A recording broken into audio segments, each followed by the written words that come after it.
Hello, JK friends. Hydrate or dihydrate, am I right?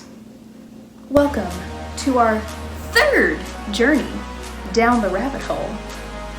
We didn't cover nearly as much ground this week in reading as we did in the last time we met together. We had a tea party this week. We've been hatching eggs. All kinds of stuff has been happening. And while our world of remote learning has been crazy in and of itself, the world of Wonderland has been equally as exciting. Now, JK friends, you know me. I'm always playing that game of, oh gosh, what do we do today? Do we craft? Do we do a physical challenge? Do we cook? Do we do some science? Well, I'm through fighting that battle, JK friends. Let's do a little bit of everything, honestly. Because if you're one of those people that's thinking, oh, just give it another chapter, Alice in Wonderland will start to make sense, you're wrong. It never will.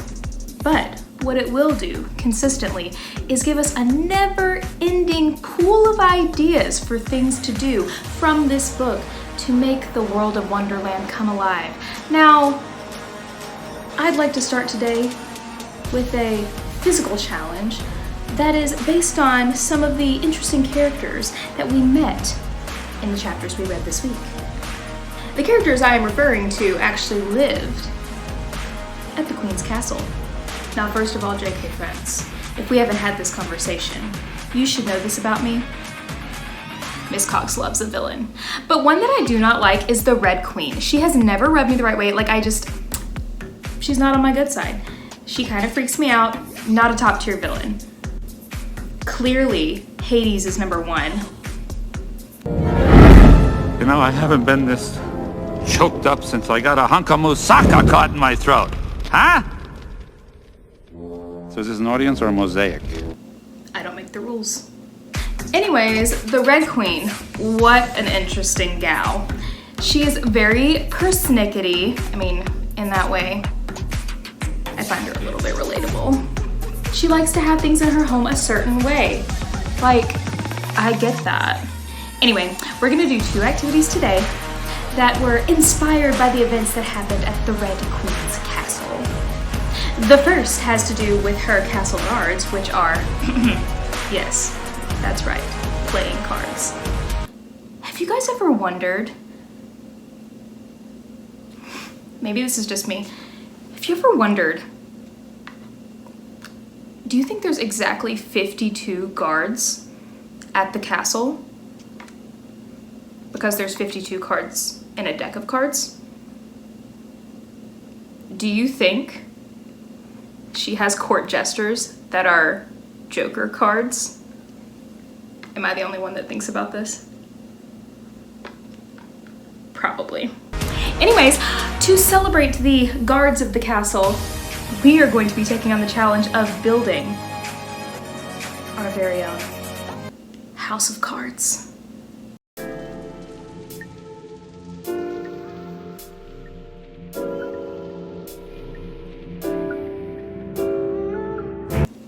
That one never gets old.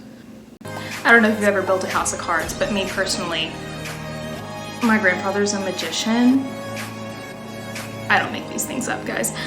So I was surrounded by playing cards my entire childhood, and I have built more than my fair share of card houses, but it's been a while. So let's see how I do. I'll show you my strategies, and I want to see what you can come up with. Katie, how come we never play at your house? It's raining. Okay, but how come we never play at your house? Tyler, you asked too many questions.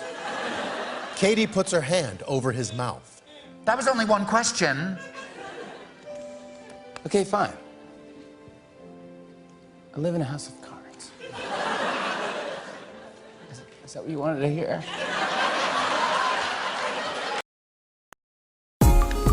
Hello! Well, I have my materials. Let's see if we can build a House of Cards.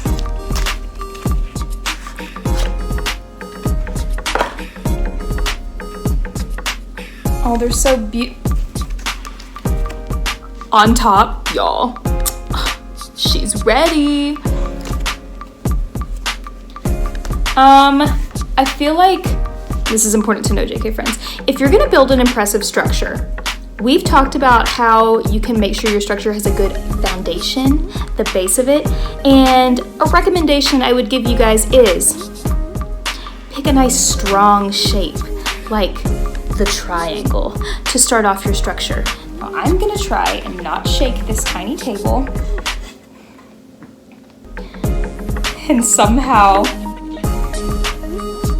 make a structure. Now I've seen people do like this. Oh no, this is gonna be really hard. Oh, it's working.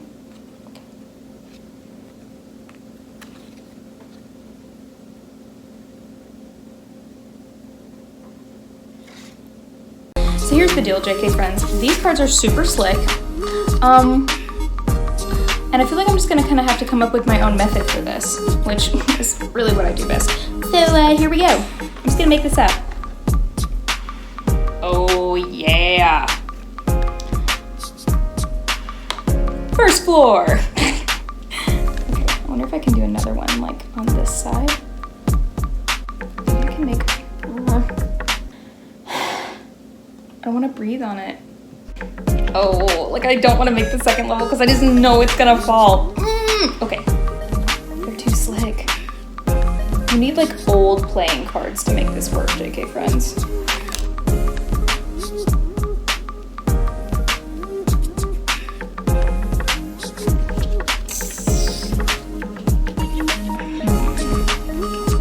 wonder if I can just make like a giant super structure at the bottom.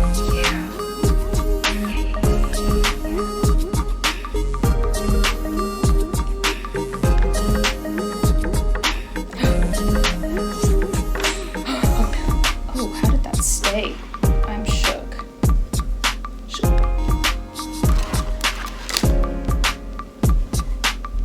So JK friends,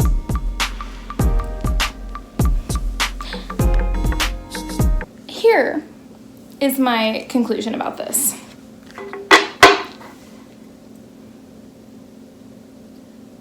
Card houses, are they possible? Yes. Do they work well on slippery surfaces? No, they do not. Should I add a piece of paper underneath this? Oh.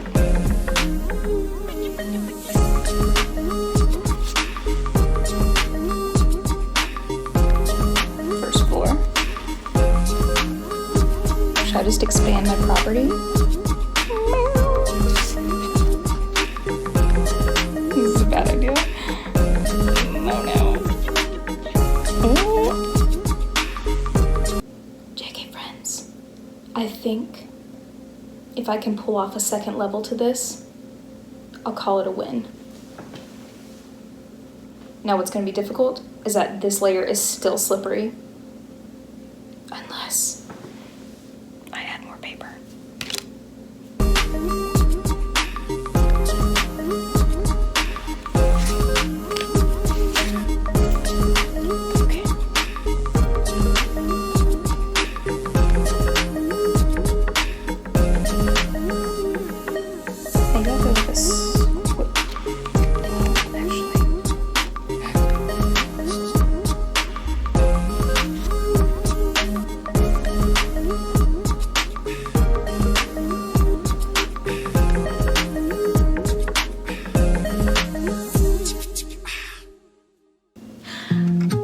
Well, I hope you enjoyed that amazing structure that I struggled to build. It's a game of friction is what I think it is. You have to have the perfect surface and the right shapes to just physics the mess out of it. You know what I mean? I don't know, maybe I'll try again in the future. Besides, honestly, It's less the structure that I'm concerned about, it's more the aesthetic appeal. And you know, this is something we can all take from the Red Queen. She knows what she likes, she knows what she wants her space to look like, and you know what she really knew? Is that she did not want white roses at her castle. I personally enjoy white roses at my castle. Like, look how beautiful they are. And they smell good. Anyways, JK friends, on the off chance that the Red Queen visits you, probably just in a dream about this story, but hopefully not in person, I would love to show you how you can actually use science to change the color of flowers from the inside out instead of just painting them red. And if that sounds strange, believe me, I was shooketh, as the kids say, when I saw it happen for the first time. Stay tuned and watch me work some science magic on these white roses. All right, well, I guess it's time to change your color, guys. Actually, I'm not gonna lie. This is my castle, and I want my roses white. So I'm gonna dye one, and I'll show you how to do it. Surprise, surprise, JK friends, you need a clear container. And my other go-to, some food coloring. And obviously, if we're dyeing the roses red, we need red food coloring.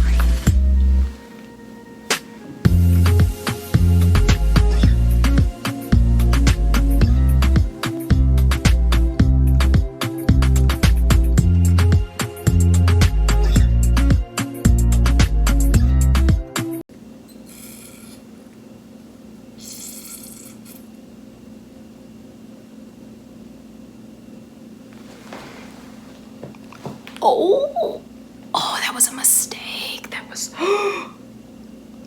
a mistake. Now that gruesome scene is complete, we have some red water. You ever heard the saying, "You are what you eat"? In this case, it's incredibly true. Did you know that when you take flowers and you put them in water, if you change the colors of the water that they're drinking up, it will also change the color of your flower petals. I went ahead and cut the stem of this rose so it would fit this jar better. Put it in this guy. And now, we wait. So, JK friends, I keep checking on my rose. And yes, it is very late at night. I've left this for almost like over a day. Certain flowers soak up water faster than others. If you want this to work really quickly and have a good result, I suggest white carnations. It has an orangey pink tint right now, but no red yet, but it'll get there. And last but certainly not least, JK friends, these days it wouldn't be a video from Miss Cox if we didn't make a delicious snack. Now, guys, I'm gonna be real honest. In a lot of my conversations with you, I have, you know what, I'll own it. I have complained about the amount of sugary sweets I have been producing and therefore are overflowing in my kitchen, changing things up. And today, I am excited to announce that I am going to show you how to make a snack that is like, it's good for you guys. Now this snack is in honor of a character that Disney felt like they should not include in their version of Alice in Wonderland. That's right. In these chapters, we met a character named the Mock Turtle.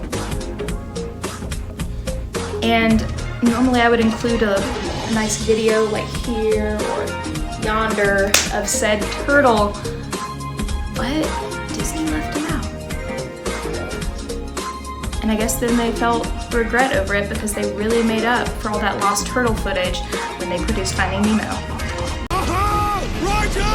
Righteous! I'm not mad about it. I'm a really big fan of turtles, guys.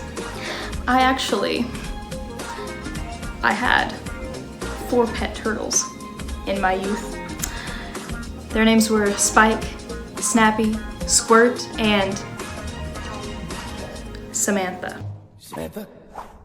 Anyways, I would love to show you how you can make a delicious, edible, and super cute turtle for a snack today, tomorrow, or whenever you get the chance. So, follow me to, honestly, probably we're not gonna even go to my kitchen today. We're probably just gonna make it right here because she's small and just enough for an afternoon snack. So, stay tuned. JK friends, it's turtle time. Oh my gosh, look how pretty, like look how pretty. God, like I feel like I should like be like sketching a still life or something right now. Look at this setup. The first thing you need to do. Where have I seen this before? Isn't there like a painting that's like, am I wrong? Is there a painting that's, I'll find it for you.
Well, JK friends, that's all that's happening in my castle today. Thank you so much for tuning in to another episode of Down the Rabbit Hole.